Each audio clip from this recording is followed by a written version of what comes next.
স্ত্রী কখনো প্রিয় নারী হতে পারে না, কারণ স্ত্রীর অনেক ভুল।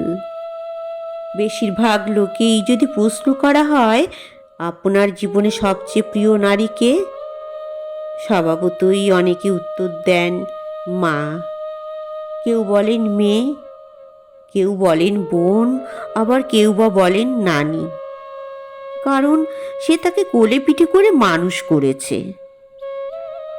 এমন অনেকগুলো সম্পর্কের কথাই উঠে আসে।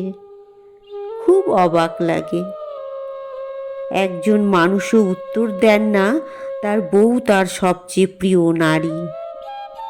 আসলে বাঙালিদের সমস্যা, বউকে ভালোবাসি বললে মান সম্মান চলে যাবে, লোকে বউ পাগল বলবে, বউয়ের কাছে ছোট হয়ে যাবে, অথবা বাকি পুরুষদের সামনে হেডাম কমে যাবে।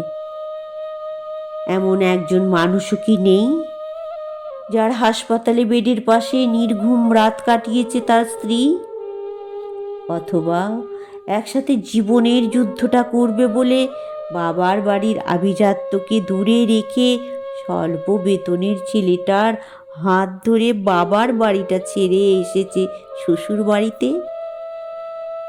ঝাল তরকারি ভাত খেতে না পেরেও ফোনে বাবার বাড়িতে জানিয়েছে অনেক ভালো আছে। নাকি নিজের বিছানা, মায়ের রান্না, জন্মের পরের বাড়িটা সব ফেলে আসা অনেক সহজ, যার কারণে বউ কখনো প্রিয় নারী হওয়ার যোগ্যতা রাখে না।